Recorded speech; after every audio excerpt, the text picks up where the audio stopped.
Monists are people who believe there's one fundamental substance from which everything is built, is made of, is composed of.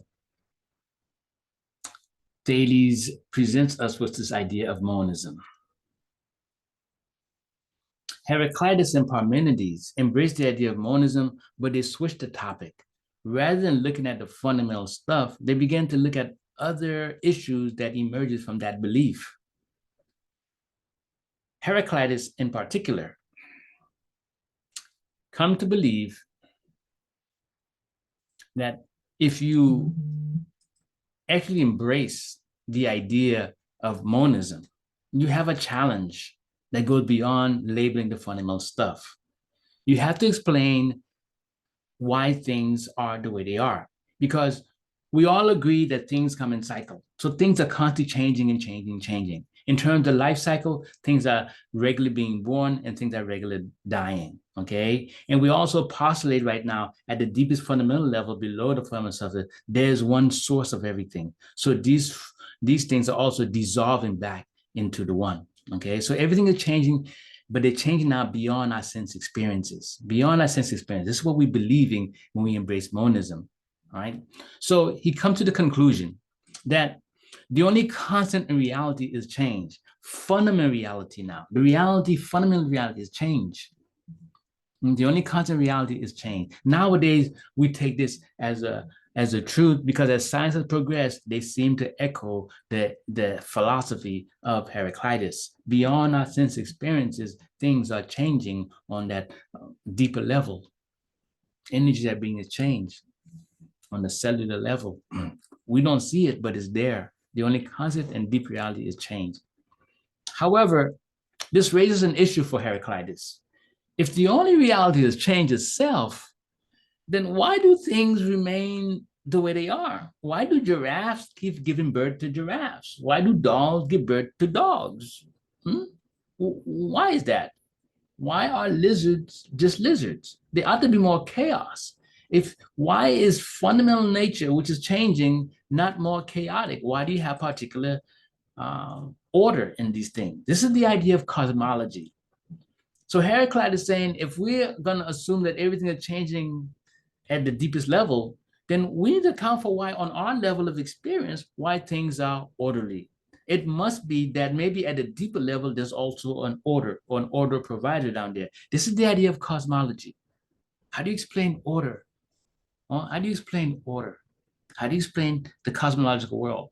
At this point here, you're explaining the natural world on your natural kinds, but it still needs an explanation if everything's changing. If you don't appeal to a god or a goddess or supernatural force, and when you do that, you're appealing to an intelligent being. Well, Heraclitus says we need to explain that, not just what the stuff is. So he focused on explaining the order, the cosmological question. This is focus. Whatever the fundamental stuff is, he calls it a logos. It could be water, it could be air. He just calls it a logo. And what is a logos? A fiery spiritual substance. By fiery, we mean things that constant change because fire represents change. In addition to that, the word spiritual means intelligence. In the ancient world, there were two things. There was the body and there was the spirit or the soul. The soul was the spirit. Nowadays, we have trilogy of the body, the mind, and the soul. The spirit is often called the mind. The mind and the spirit mean the same thing. When you think of the mind existing independent of the physical body, it's called a spirit. But connected to the body, it's called a mind, but it can also be seen as spirit. When you're being spiritual, you're cultivating your mind in a transcendental way beyond the normal, its normal usage in thinking and processing information. So what Heraclitus was saying is that ultimate reality was the fiery, intelligent substance. He posited that fundamental reality was intelligent. Fundamental reality is intelligent. Now, this is not a concept of a God. He doesn't give it an ego, but they're saying nature itself at the deepest level is intelligent. And it may seem bizarre, but think about it for right now. Think about it nowadays, okay? If you believe in the theory of a Big Bang, there is no supernatural being, no force out there. What are you believing? You believe from inanimate particles, rocks, quartz, neutrinos, you can organize matter. And the whole universe is organized, okay? You believe in this organization leads to living things, leads to human beings that are very intelligent. You believe unintelligent substances this intelligence emerge. Can't you see that? You can easily now postulate, you can now infer that that fundamental stuff itself, intelligence is already there in the particles themselves. If you believe in raw science, you may try to fight this away, but you're going to end up with Heraclitus' belief that ultimately there is some kind of intelligence there. You're going to argue that intelligence come into existence, and then from chaos come intelligence, then it's destroyed, it goes back into chaos. Some modern scientists, some modern physicists are arguing in this way. But I do not think Heraclitus is off track, all right? Because the way we think of the world is like that. People believe in religion, they'll have a view that there's intelligent force back there, which is God. But it's not the same as the logos, because the logos is the reality, is the fundamental reality itself. This is what we call pantheism, where God is the universe, not separate from the world that God created. God became the world if you're a pantheist. And in that sense, if you postulate this as pantheism, then okay, it's type of God. But that's not generally the way we use the word nowadays in religion. We posit as a God that can create independent of itself, and the world can function by itself, and we can make judgments of various kinds. Opposed to this idea was Parmenides, a legend in his own right. Parmenides is considered to be one of the giants, the intellectual giants of the time, and even up into modern time. Parmenides looked at the situation and say, hey, are you trying to say that fundamental reality, the fundamental stuff itself changed? Parmenides, just like Heraclitus, is not focused on trying to name the stuff. They look at the behavior of the stuff, whatever it is. And Parmenides realized that Heraclitus' view basically somehow is incomplete or false. It's just wrong. Because Parmenides comes to the conclusion that fundamental reality cannot change.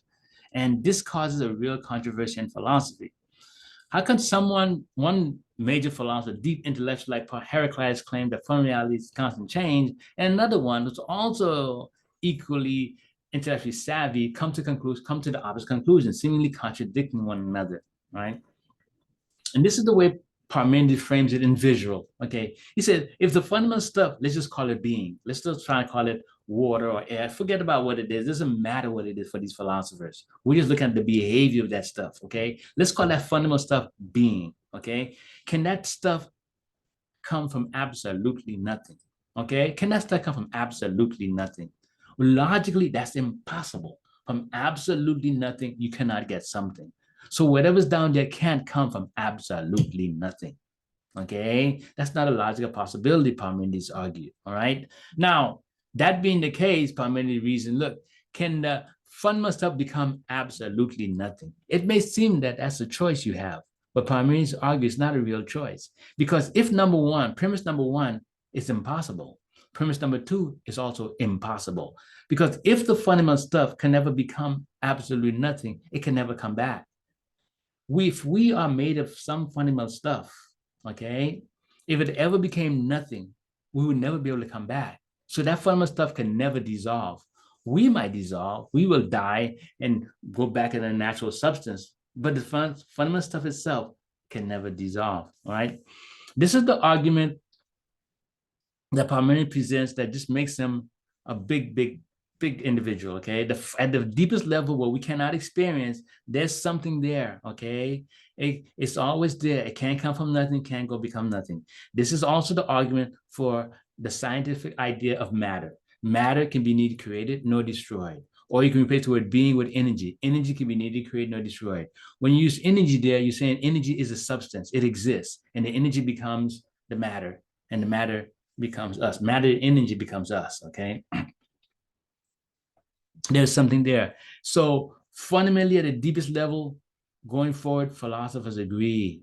They agree with Parmenides' insight that whatever the stuff is, it doesn't go in and out of existence. What it becomes may change, okay? And so if Heraclitus, I should say, meant that the fundamental substance changed, he would definitely be seen as in the wrong place. But Heraclitus never actually said that. He was looking at a change of transformation. Okay, the little baby becomes a young adult, becomes an old man, and then dies. He was looking at change in that sense. Parmenides looks at that and says, look, ultimate reality we're talking about never changes.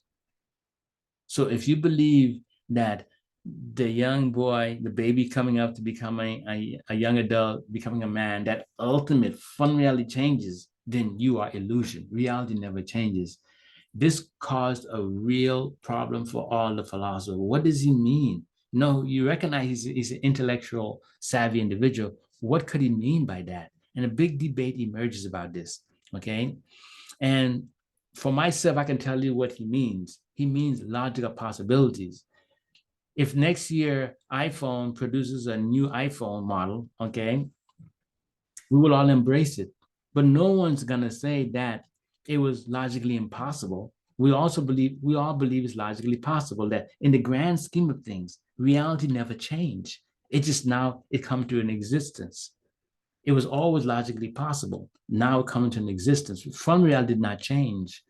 Okay, our personal reality changed, but it was always possible to create next year's model, always possible. And this is what he's looking at. He's looking at logical possibilities. In that sense, we have to agree with him that he's correct, but we also have to disagree with him in the practical side, because the word illusions means something more on our level, something that we can compare on our levels as well. It's going to be challenging. I highly recommend you pursue all of these philosophers, a deeper understanding of these philosophers through the internet encyclopedia of philosophy. Read a little bit about their biography and read some about their theory of reality so you get a better understanding than I'm presenting here. If you look further into Parmenides, you're going to understand this part. These are big ideas he brought to us. And the red in front of you is the summary of what he thinks about the fundamental substance, okay? This thing is unborn, never ceased to be, and imperishable, which is a summary of the previous argument I presented. Concept we get from Parmenides clearly articulated that fundamental reality has necessary existence, and outside of that is absolutely nothing. He argued ferociously about philosophers wasting their time thinking about absolutely nothing, because outside the one, there is absolutely nothing. Nothing, nothing, nothing, nothing, nothing. Nothing can exist out there. Okay, so he argued very well for this and convinced people to focus on that which is. This kind of ferocious argument led him to believe that there was no possibility there could be pluralism. There could only be monism. So he thought that being was necessarily one. There's only one way it can be, because he believed outside the one, there was nothing. He was wrong on that point there, okay? If fundamental being has necessary existence, it means it's also eternal. It's always there. It's in time. This tells us something about reality, that time is a property of existence. Time is a property of existence. It's just not floating out in space by itself. It's not a thing. It doesn't exist. It is a property of existence, right? We use time as a measure of change. We also can see that time is a recognition of existence. So if the fundamental stuff always exists, so does time. In addition, he really focused on this idea that this what's presented here never changes. The fundamental stuff itself never changes. It does not change, okay? And the problem, of course, is that on our physical experiences, things do change. And so at a deeper level, there will be some kind of change there. And so there's a lot of appreciation and misgivings about Parmenides' ideas here. And let me summarize in one slide how most scholars view Parmenides. From the previous philosophers, the Ionian philosophers and Heraclitus, he receives ideas about an active, interactive world. He looks at it logically and draws this conclusion, all right? That being is one, eternal, and unchanging. It's a confusing and mystical conclusion. Certain parts of it we can see with respect to the existence of the fundamental substance. It has to be there because it can't come from nothing. But then when he denies the day-to-day change, that while going to school, you stopped at Starbucks and got yourself a coffee, and then by the time you get to the classroom, he claimed that that was an illusion. And what you mean by illusion, it means it was always a possibility that you could do that. So fundamental reality did not change just because today you decided to stop and get yourself a coffee. And so many people have misgivings. And the next philosophy I want to look at, I'm going to explore Empedocles and Anaxagoras, embrace the irrefutable logical part of Parmenides, and then they argue against this idea of illusion. Okay, they show that there is real change. I would like to say that in a certain sense, Parmenides is not wrong. Okay, it's not wrong, right? Because if you look at pure logical possibilities, what is wrong or what is inappropriate, or I don't know how to describe it, is the idea of how we use the word illusion itself, right? How we use the word illusion itself.